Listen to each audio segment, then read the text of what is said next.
Hello，大家好啊！歡迎收睇《魔音女團》系列嘅第3集。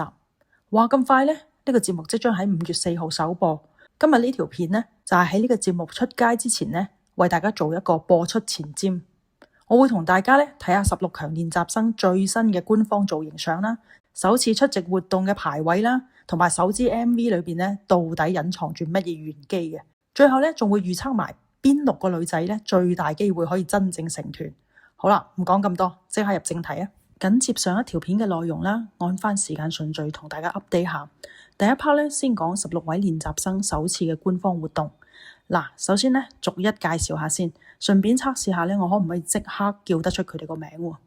由上面嗰排左邊第一個開始，盧影彤應該冇記錯嘅，跟住咧就係黃信文啦、倪樂琳啦、宋婉穎、孖邊鄧海文，真係仲紮咗孖邊喎，邢慧敏、Cypher、Victoria。好啦，下面嗰排繼續由左邊開始，葉靜怡，跟住係陳希睿、Chelsea、Hillary、Carmen 同埋廖慧儀嘅。咁最後一位咧就係余可晴 Candice 啦。講開 Candice 咧，我覺得佢新嘅呢隻頭髮嘅顏色咧都幾好睇，增加咗咧我之前成日強調嘅記憶點。我有睇佢女神配對計劃2嘅嗰個媒體見面會嘅，我覺得佢係出得到啲啦吓女神嘅感覺嘅。反而咧卡文嘅呢一頭金髮咧，我就覺得一般啦。好彩佢個樣咧係可以搭救嘅，勉強咧係 carry 得到咯。唔緊要啦，遲啲轉翻隻色嘅時候咧，又可以繼續出嚟做訪問啦。係啊，觀眾都係中意我原來嘅顏色多啲咯，我又轉翻咯，試過啲新嘢我都覺得開心嘅，咁啊又可以報道一次啦。咁講翻呢個活動先啦，講真係有啲無厘頭嘅，來來去去咧都係着翻同一套衫。表演呢，又係表演翻當時海選時候嘅嘢喎，我都唔知想點，不如叫觀眾呢去碌翻海選啲片好過啦。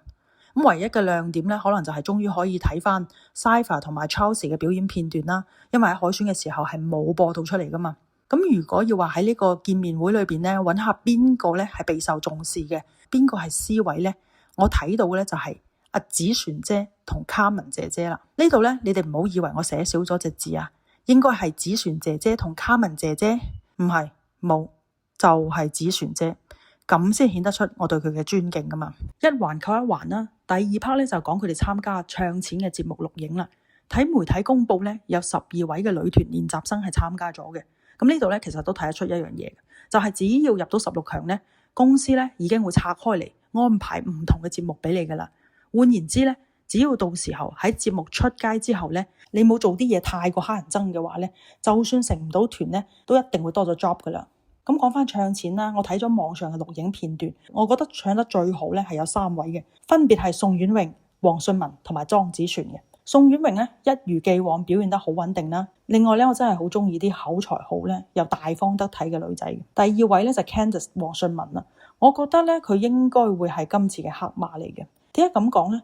因為我覺得原來佢唱歌都唱得幾好嘅喎。魔音女團咧，其實真係唔係要揾地獄魔音嘅意思嚟嘅，因為佢哋以後咧會有好多 show 要做嘅，咩保良啊、人際啊、台慶啊，應該都冇預埋佢哋一份嘅啦。如果太差嘅話咧，其實真係攞唔出嚟表演嘅，廣告商咧亦都唔會 buy 嘅。所以我覺得唱歌跳舞做得好咧，係真係重要嘅。咁至於莊子璇咧，嗱，證明我係冇針對佢噶，佢表現得好咧，我會照直講。咁喺唱錢嘅呢一堆試音片段入面咧，我覺得佢其實係唱得幾好嘅。第3 part 咧就係魔音女團嘅首支 MV Lucky Star 啦。唉，呢個官方 MV 咧又係無厘頭，分零鐘半首歌，到喉唔到肺咁，似一個節目預告咧，多過似一首完整歌曲嘅 MV 咯。咁當然啦，大家最關心咧，可能就係喺裏邊揾 C 位啦。咁按照網民統計出嚟咧，鏡頭最多嘅就係 Chelsea 喬美莎。咁我覺得咧都 make sense 嘅，因為佢有跳舞嘅底子啦，同埋我覺得佢夠高啦，手長腳長。咁再加上佢混血嘅呢個樣啦，咁用嚟吸引眼球咧，其實咧係好啱嘅。咁特別係節目組啦，肯定想吸引多一波嘅觀眾嚟關注嘅。但係我對佢喺節目裏邊嘅表現咧，暫時係有所保留嘅，到時再睇下先啦。另外咧，重點講下圖2同埋圖3啦。首先咧，第2張圖我哋可以睇到魏嘉文同埋莊子璇咧，就算最終入唔到圍咧，其實都係會繼續捧佢哋噶啦，因為得佢哋咧有呢個姐仔坐車仔嘅場口，冇錯，呢個名咧又係我自己作嘅，係拍得幾搶眼嘅，專門 focus 咗佢哋喺度揸車喎。咁如果你話咧，其實16個人咧全部都坐過一次㗎，不過咧最後就 cut 剩佢兩個扮練車嘅場面出街咯。哦，咁咪就係說明咗咯。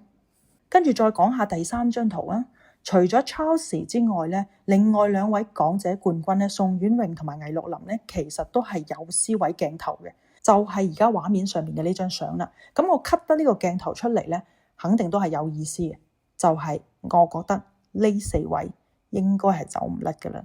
最後咧就講呢一 set 官方女團造型相啦，好深。如果見面會嗰陣肯咁樣着出嚟嘅，成件事咪會更有 feel 咯。應該咧會吸引更多嘅報道，觀眾嘅期望值咧又會拉滿。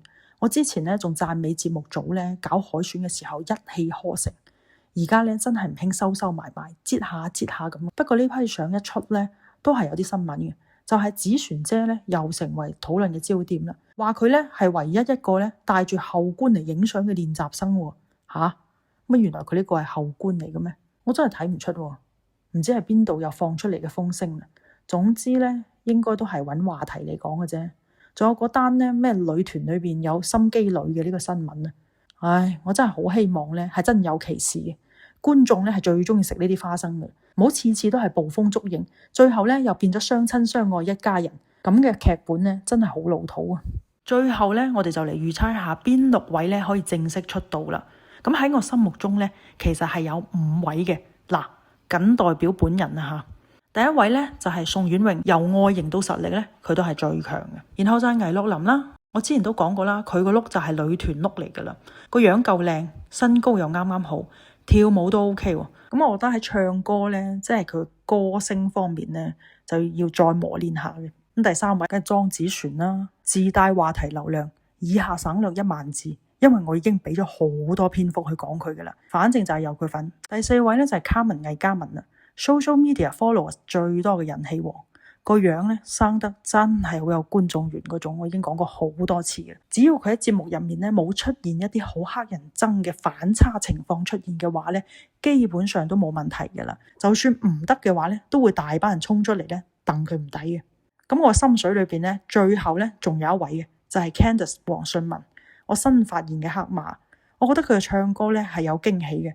如果喺節目入面咧佢有好嘅表現，平時做訪問嘅時候咧，又可以再主動啲咧，機會咧就會更加大啦。咁仲有一位究竟係邊個呢？我而家仲諗緊，唔知喺你哋心目中又會係邊幾位呢？ Charles、Cypher， 又或者係盧影彤、葉正儀？咁等節目播出之後，我哋下一條片再傾啦。